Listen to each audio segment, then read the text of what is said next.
Good morning. Thanks very much for joining us. As we head into the final days of 2015, it's time to look back and reflect on what we've learned from what happened during the past year and look ahead a little bit to what's coming up in 2016 with our guest, the Mayor of Boston, Marty Walsh. Mr. Mayor, Merry Christmas and Happy New Year. Merry Christmas to you and Happy New Year to all the viewers. Welcome. Good to have you here. I just want to alert our viewers, because of holiday scheduling and so forth, this was taped considerably in advance, so if the world erupted in the meantime, don't blame the mayor or me for that.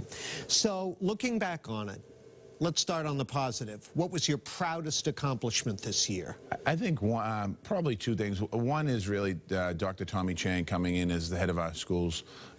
Great accomplishment. He's put out a 100-day plan. He's in the middle of the 100-day plan. We picked him earlier in the year in March. He started officially after the summer, but as soon as he was appointed, he came to Boston, was working on us. He's done some great groundwork, and I look for great things to come from Tommy Chang and the Boston School Department. All right, now the downside, your biggest blunder.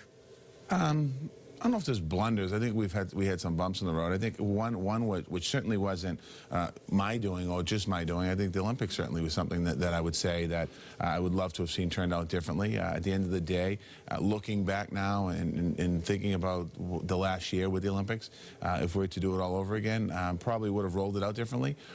Certainly would have insisted from the IOC and the USOC more guarantees as we move forward here. The USOC was very concerned about having a vote.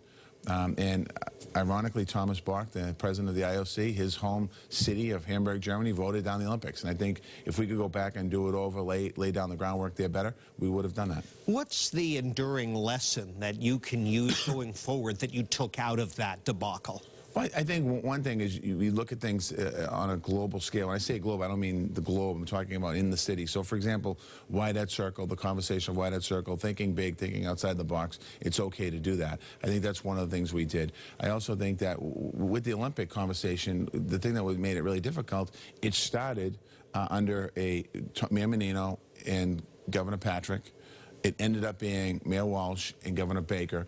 There was a lot of different pieces moving at the time, and I think that kind of set us back. So what I learned from it was Imagine Boston 2030, which is the planning process of the city of Boston. We're looking at planning on a global scale, meaning we're looking at everything can be on the table, and we need to get as much input from the people as we can. Well, you know, it's funny you should mention that, because Mayor Menino used to take heat for not being a big vision guy, and he used to scoff at that. You talk a lot about the future. But correct me if you think I'm wrong, but that can be risky too. When you start thinking big and talking big, it can be positive, but it also opens up a can of worms politically that you got to deal with, yeah, right? But you have to do both. You can't just think big and not take care of the home. And I think that what we do is we put a lot of policy in place. We've done a lot of the services that need to happen, but it's okay to think big. So, for example, when we talk about transportation or arts and culture or education, there should be a plan for the future. But while we're doing the plan for the future, we should be making sure that we're taking care of everything that we need to do with the development in front of us, with the education in front of us, with the transportation in front of us. And you got a lot of stakeholders in this city, no matter what the issue is, even those 10 people on Twitter, right? Yeah, and, you know, and they're there. Yes, I know you know that and now. After the show, they'll be tweeting again.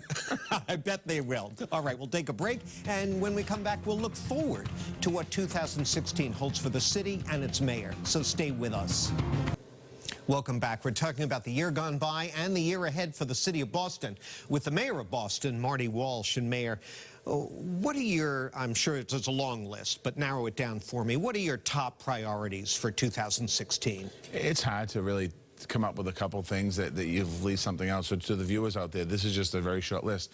I think one of the top things, obviously I talked about Tommy Chang in the last segment about becoming the new superintendent. I think that we have a plan right now, a facilities master plan, and we're going to be rolling that plan out in the course of 2016 about our school buildings and about the kids in our schools and what changes we're going to make in our public school system. That would be one. Second is the drug epidemic that's out there. A lot of discussion on it last year. Everyone's acknowledging that there's a problem. We have to do more with that as far as making sure the services are there. Another thing is when we look at crime in Boston, every major statistic is down with the exception of shootings. We have to do more there. We have to make sure that we have more wraparound services, more programs in the community.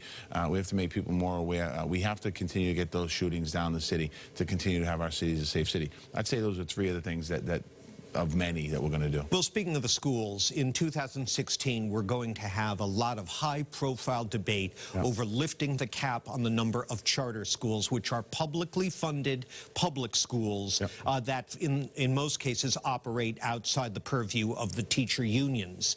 And they have made it clear they're going to fight to the death to keep the cap on. It'll be debated in the legislature. It may well be a ballot question.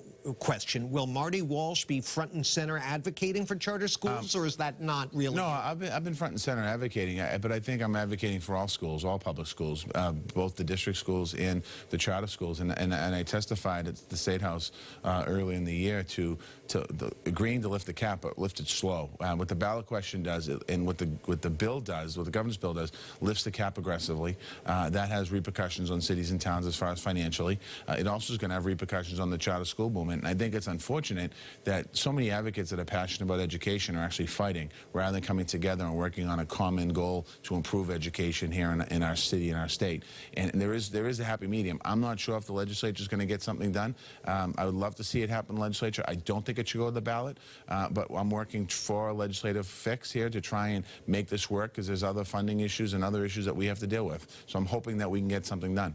We're almost out of time. I want to slip in one last quick thing.